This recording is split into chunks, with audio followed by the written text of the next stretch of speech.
Hello out there, and today we have another edition of Discontinued Rare and Odd Knives, and the focus here today is on CRKTs, specifically ones with very unique opening or locking mechanisms. So everything that we have on the table here is an example of that. These are all actually on loan from a viewer named Greg who sent them my way to check out. He also sent this fine thing, ProTech Malibu, which we will be doing a review on soon. It is a pretty sweet knife. But today, we're going to talk about these CRKTs, and I'm really excited about this because when I first got into CRKT and used them basically to branch out when it came to knives, I did that because they just had so much variety and so much innovation. And so these are the types of knives that, even though I didn't own most of these when they first came out, I sort of gravitated towards the company because of stuff like this, because they were doing things that were so different, and it really just, I don't know, gave me an opportunity to really see what was out there and see all the different kinds of ways that a knife could be innovative. So it was just a very appealing thing, and they continue to do some stuff like this, but I don't know, this stuff is sort of almost off the wall. And I know in the previous edition we talked about one of my favorites, the E-Lock from Alan Elishewitz. You know, and so like I've really been into this stuff for a long time. So anyway, let's just get going with some of these things. And the first one we're going to talk about is the fulcrum.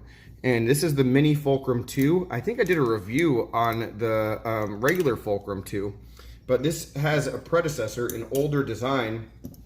And this one, I don't know that it was particularly popular, but you might have seen it. But the thing that's pretty cool about this knife is it's very hard to open unless you know how to do it. There's no flipper, there's no, you can't pull it open, even though you can get a purchase on the blade. It won't open that way. The only way to open it, and there you go, is by moving the entire scale. And so when you push the scale forward, it pushes the knife out a little bit, and then by pulling the scale back, it opens the knife completely. And then it's a liner lock. Really, really interesting design here. And it's one, again, that they've had for a good long while. Russ Comer, I believe, is the designer. And he did the first one. And then they recently, within the past few years, came out with this version 2. And it's pretty cool. You have that safety aspect of it too, where, it's impossible really to open it on accident. So a lot of CRKT's things, and actually a number of the knives that we're going to talk about today in CRKT history, has sort of been based in this idea that we want to make the knives as safe as possible for the user. So a lot of these innovations are also have a secondary kind of purpose in that you're not going to really be able to cut yourself because you have to be very intentional about opening the knife. So this is the Fulcrum 2 Mini, like I said. And let's see, what should we talk about next? Let's talk about this knife right here. This is the glidelock, and this is the original one, the glidelock 1. And this is one, if I could keep any of the knives that we're going to talk about today, maybe including the Malibu, because these are all on loan, if I could keep any of them, it would probably be this one. This is a tough one to find, and it's just a beautiful knife. And it's always fun to take one of these knives, hand it to somebody, and be like, open the knife, and see them try to figure out how to do it. The fulcrum would have been a good one for that too. But this has a mechanism where you just do that. And you might have seen this on a previous video because I happen to have a glidelock 2. So it's the same principle. Basically a bolster lock. What I really like about the glidelock 1 is that it's really more of like a stiletto kind of look. I love the scale on it, and I really like the hollow grind. It has a pretty cool grind and just a nice wedge. It's a super classy looking piece.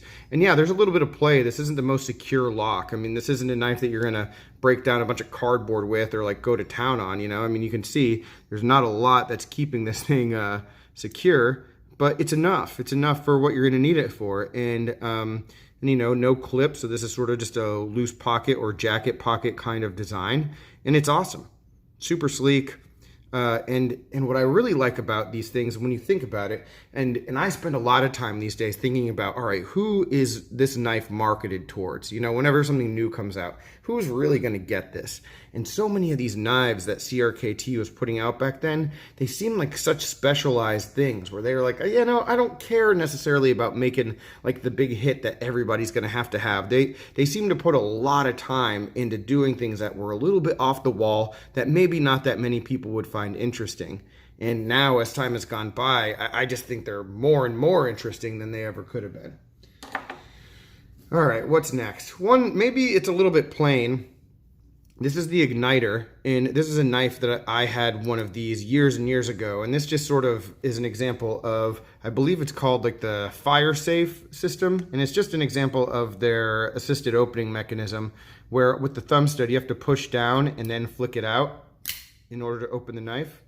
So yeah, nothing really too crazy and unique here. But again, it's just another innovation that, as far as assisted thumb stud knives go, it's actually very easy to use. It's a good system. It works. Lockup would be good because it doesn't really affect that at all. So yeah, I just like that. I always liked this knife. It's cool to get one back in hand. I used to have like a green one, but also with this blade shape, the VEF serrations are killer. They look awesome. All right, we are going to get into two really cool ones. So both of these are models that are from back in the day with CRKT, and both of them have had new, like recent iterations that have come out. This one on the left, the snap lock, this is actually the newer iteration of the snap lock. And then this hole-in-one is the original hole-in-one, and we'll talk about that one next. So this knife here, both of these actually have similar ways of opening, but this one, the snap lock, is a little bit more of like a gent style kind of piece. It does have a clip, and I believe, yeah, that clip is reversible. So what you're going to do here is you're going to pull down on this wheel, and that's going to release the blade, and then you just push and swing it out to lock it. So if you remove the clip, you would be able to swing it down the other way. So it is ambidextrous, I guess, in that way. It's actually a pretty darn comfortable knife in the hand. The lockup is really secure too. So, I mean, this is one of those knives that's lightweight, and it does have a classy look to it, but it could be something that, you know, you throw into a pack or something like that. But yeah, just pretty neat. I haven't figured out, and maybe it's because I'm left-handed, I haven't been able to really like flick this thing open quickly. Obviously, there is a bit of a, not safety issue, but there could be a concern with just, you know, being able to actuate this safely without cutting yourself. So again, it's just something that, again, CRKT doing something where like you should be intentional when you're opening your knife. But it's not going anywhere when it's in the closed position. You know, you have to do this very purposefully, and you should. The other one is the cooler of the two. The original snap locks go for some decent amount of money, but the original hole-in-one, which is what this thing is, these, I've seen these go for like a couple $100, and I think this was like a $40 knife when it came out. And this one sort of runs on like the same kind of style. You can see you have this lever here, you push it down, it releases the blade. You can see it moving down, and so once it's free, you can flip it out. Easy peasy, right? Ambidextrous, same way, you can flip it either way. Pretty cool stuff. This one, I think, though, was sort of meant more as like a backpacker's kind of knife. You can see how carabiner friendly it would be. I think this is titanium here on the outside too, so just like adds to the fact that it's a little bit more lightweight than it could be. This one is actually, and let me see, this one is actually a lot easier just to flick back and forth. So it really has that fidget-friendly aspect to it. I love this thing. This is one that I remember searching for and trying to get my hands on for a long time, and it was just way too expensive on the secondary market. And when I had the opportunity to get it when it was still, you know, being produced, it was one of those things that it didn't register to me that it should be appealing. But in retrospect, man, it's just cool. It's just cool innovation. And there is, like I said, a newer version of this. So I don't know if, with that being the case, that these original ones are still going for that much money. I'm not sure if the appeal to it was a collector's appeal or if it was just the design. Because if it was just the design, then yeah, these are pretty easy to find nowadays, the newer version at least. What do we have left here? we only have one. And this one is pretty darn sweet. And I believe this one is just called the Michael Walker. This is another super innovative design as far as the locking mechanism. And it's one that I really haven't seen almost anywhere else. The closest thing to it actually is the E-lock, in that you have a lever. But the way to open and close this knife is the lever on the thumb stud. Believe it or not. So what's going on here, and let's put it in the closed position. What's going on here is we have a knife that is locked in the closed position.